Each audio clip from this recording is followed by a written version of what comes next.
Yuji gets Sukuna's power from the very start, winning fights faster and saving people he was never meant to save. At first, everything goes right, but the more he changes the story, the further it drifts from the original. The story begins exactly as it did before. Yuji meets Megumi in episode 1, finds Sukuna's finger, and everything should unfold the same way. But this time, something is already different, because the moment Yuji swallows that finger, it happens instantly. He doesn't just survive Sukuna. He gains access to his techniques, cleave and dismantle, right from the start. And even then, something about it feels off. Now, at first, that really shouldn't be possible, but Gojo once speculated that Yuji's body might eventually learn Sukuna's abilities over time. So in this version, that process is accelerated. Instead of developing slowly, Yuji gains access from day one. Everything else still lines up. He enrolls at Jujutsu High, teams up with Megumi and Nobara, and is sent on his first mission to the abandoned building. But this is where the timeline shifts. Instead of hesitating, Yuji steps forward and attacks immediately. He uses cleave, cutting the cursed spirit down instantly and rescuing the child without effort. It ends too fast, like it didn't come from him alone.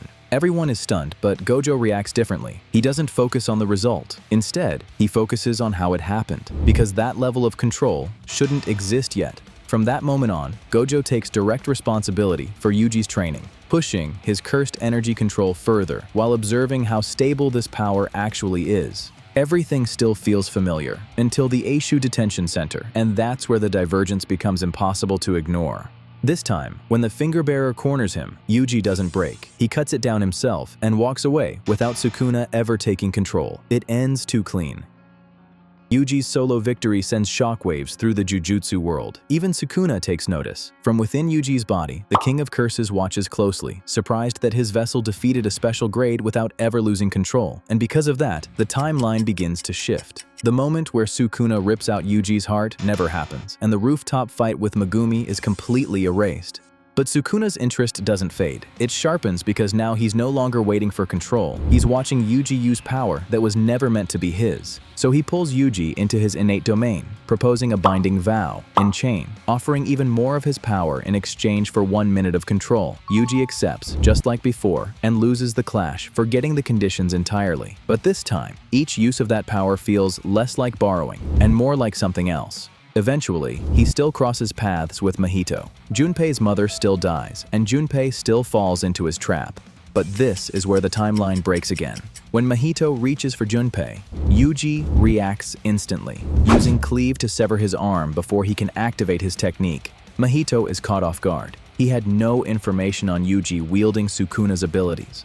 And for the first time, he hesitates. Yuji presses forward, driving him back with a relentless barrage of attacks that feels slightly overwhelming. The cursed energy feels heavier and sharper than before, like Yuji is drawing on something he doesn't fully understand.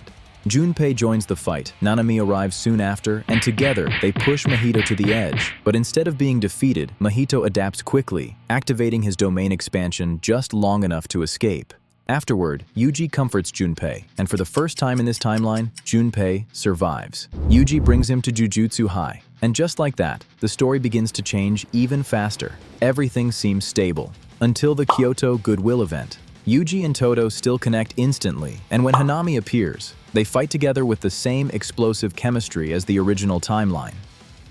The biggest change here is simple. Yuji isn't just keeping up with Hanami, he's tearing him apart. With cleave and dismantle, Yuji destroys Hanami's limbs one by one, still landing Black Flash and dealing massive damage. But this time, Gojo never needs to intervene. Yuji finishes Hanami himself, ending the fight with dismantle, shutting it down before it ever becomes a real threat. For a moment, the story aligns with canon again. Yuji still defeats Eso and Keichizu, and then we reach the Shibuya incident, where everything finally breaks. Because Yuji is far stronger, his fight with Choso plays out completely differently. He overwhelms him and kills him outright with Sukuna's techniques, never realizing they're brothers. And since Yuji doesn't pass out afterward, Jogo never force-feeds him 10 fingers, which means Sukuna never awakens. That single change has a massive consequence, because no one is there to save Megumi from Mahoraga, which means Megumi dies. And with that, Sukuna loses his perfect vessel before he ever gets the chance to take it. After defeating Choso, Yuji reaches Nanami far earlier than before. Nanami never gets burned by Jogo, and Mahito never lands a fatal touch. Gojo is still sealed, but Yuji is now ready to fight Mahito, and while Nobara still suffers her injury, Nanami survives this time. With Nanami, Yuji, and Todo working together, they overwhelm Mahito far earlier, forcing him into a losing position much sooner than before. Kenjaku still appears, absorbs Mahito, and escapes with Jogo, but the battlefield is completely different now. Yuji is stronger, Nanami lives, Megumi is gone, so Sukuna remains dormant. Even after gaining new power and saving Nanami, Yuji still spirals into a deep depression. Losing Nobara and Megumi breaks him in a way he can't hide. And from that point on, he's fighting with a hole in his chest. The culling games still begin. But without Megumi's intellect or shadow techniques, navigating the colonies becomes far more difficult for Yuji. But Sukuna is the biggest change. Because he never awakened during the Shibuya incident, Malevolent Shrine is never unleashed, and the mass destruction never happens. With no rampaging Sukuna, the higher-ups have no reason to reinstate Yuji's execution.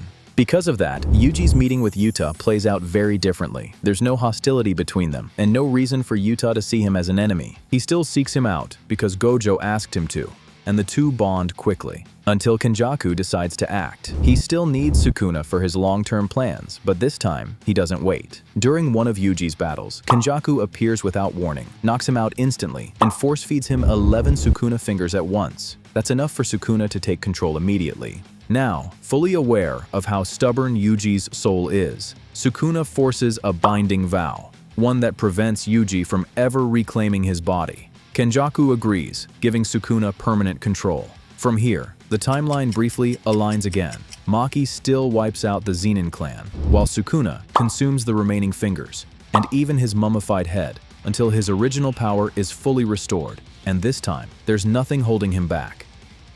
Before we continue, quick shout out to Leon for subscribing. If you want to be next, subscribe and comment, "I subbed." Alright, let's get back into it. Eventually, Gojo is unsealed, setting up the long-awaited battle against Sukuna. December 24th, 2018 arrives, and the fight finally begins. The strongest sorcerer of today versus the strongest in history. The clash is immediate and brutal, as both of them expand their domains, with Sukuna's open barrier striking from the outside and breaking Gojo's again and again. But Gojo adapts quickly, shrinking his domain down until it becomes nearly unbreakable. The strain builds on both sides, as they push reverse cursed technique to its absolute limit, burning through their brains until neither of them can use domains anymore. And that's where everything changes, because this time, Sukuna doesn't have Megumi, no 10 Shadows, and no Mahoraga to adapt for him. Gojo takes control of the fight, landing multiple black flashes in succession, each one pushing Sukuna further back until he's finally cornered. With no options left, Sukuna plays dirty. He uses Yuji's face as bait, calling out "Sensei" to force Gojo to drop his guard. But right before Sukuna can strike, something interrupts him. Yuji's soul surges back, locking Sukuna's body in place, just long enough for Gojo to act. Gojo doesn't hesitate, and he finishes Sukuna, but Yuji pays the price, sacrificing himself and dying with him. With Sukuna gone, Kenjaku's plan falls apart completely, and Gojo wastes no time tracking him down and ending it. In the years that follow, the remaining Sukuna fingers are recovered and sealed away, ensuring the King of Curses can never return. And eventually, the world does become peaceful again. But it doesn't feel the same anymore, because Megumi is gone, and Yuji isn't there to see any of it. Nanami finally gets the quiet life he wanted, spending his days far from curses, reading peacefully on a beach in Malaysia. Gojo rebuilds the Jujutsu world, training a new generation strong enough to prevent a disaster like this from ever happening again.